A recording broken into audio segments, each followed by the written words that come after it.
lendo os jornais e lendo a mídia brasileira em relação ao governo Lula, o que o senhor tem a dizer da cobertura neste momento? Eu acredito que a gente tem uma cobertura que se modificou ao longo desses últimos 6 meses, né? Uma cobertura que começou de uma forma e acabou de outra, mas que existem ainda algumas perspectivas que eu vou apresentar, que eu vou falar um pouquinho, que ainda que continuam. Mas antes da gente falar do Lula, a gente precisa falar de um movimento que vem acontecendo desde o período Dilma 2, que é uma cobertura que busca ter uma divisão entre o presidente, o governo e o ministro da Economia. Então, a cobertura da grande mídia, ela normalmente se divide nesses três grandes personagens, vamos dizer assim. Então, o presidente, que no caso de Dilma, no caso de Bolsonaro, no caso do Lula, são muito criticados. No caso do Temer, teve algum momento de paz, mas depois da crise com a corrupção também teve alguma crítica. O governo, que aí depende muito do humor da grande mídia e muitas vezes há uma crítica, né? Que vai chegar lá. E o ministro da Economia, que aí fica muito pautado no que ele vai apresentar como política econômica. E por que isso começa principalmente ali no governo Dilma II, né? Que é onde a gente analisou, que a gente tem acompanhado desde o momento, por causa do Joaquim Levy.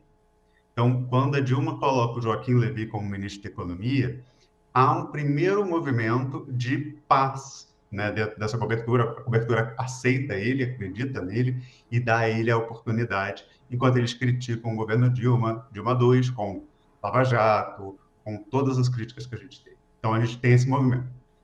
A gente chega ao governo Lula, né, tudo isso aconteceu também com Henrique Meirelles e Michel Temer, Paulo Guedes e Bolsonaro, e agora com Lula e Haddad. Só que com Lula e Haddad houve uma pequena mudança. No início, o Haddad tinha a mesma cobertura negativa que o Lula e que o governo Lula. Então, a cobertura inicialmente do governo foi muito crítica ao governo. O governo foi apresentado como um governo incapaz, um governo que não fazia nada.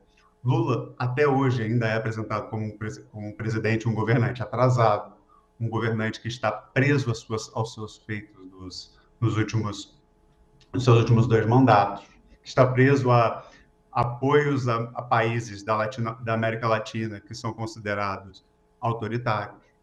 E o Foro de São Paulo, né, que é o tema que hoje está, né, presente por causa da reunião, então ele é associado a todos esses fatores.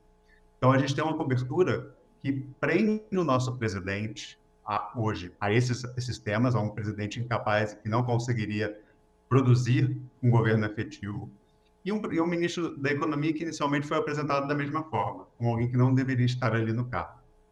O que começa a mudar muito nessa cobertura, e esses 6 meses são muito característicos disso, é a cobertura do Haddad e a posição do Haddad favorável ao arcabouço fiscal. O arcabouço fiscal e os posicionamentos de política econômica do Haddad são elogiados pela grande mídia por estarem muito próximos do que eles acreditam que seria o melhor ali naquele momento. Então, a gente tem uma cobertura que ela se transformou ao longo desses 6 meses apenas, e assim, prioritariamente para o Fernando Haddad. Se você me perguntar, a cobertura do governo, a cobertura do governo continua negativa, ela continua extremamente crítica ao governo, ao Lula, continua extremamente negativa. Ao Haddad mudou. Então, o Haddad está agradando mais o mercado do que o Paulo Guedes, é isso? Mais que o Paulo Guedes, talvez seja difícil, né? Acho que o Paulo Guedes é um caso muito atípico, né? Até porque pelo que foi o desgoverno Bolsonaro. O que a gente viu, né? Já que aproveitamos essa pergunta, por que nós vemos no Mancha Tópico durante os 4 anos de governo Bolsonaro, foi um Paulo Guedes muito blindado, durante muito tempo blindado, assim. Poucos momentos a gente viu críticas muito fortes a ele. Um breve momento foi durante a possibilidade de auxílio fiscal, de auxílio emergencial, que ele não defendia, que ele não apoiava, e um breve momento depois, quando ele foi considerado liberal demais. Então, existem poucos momentos. Então, assim, não. O Haddad, foi menos protegido que o Paulo Guedes. Uma pessoa que talvez fosse próxima ao Paulo Guedes, para a gente aproveitar essa comparação, seria o Roberto Campos Neto. Roberto Campos Neto ainda é bem protegido pela cobertura midiática, apesar de que nas últimas semanas isso está mudando.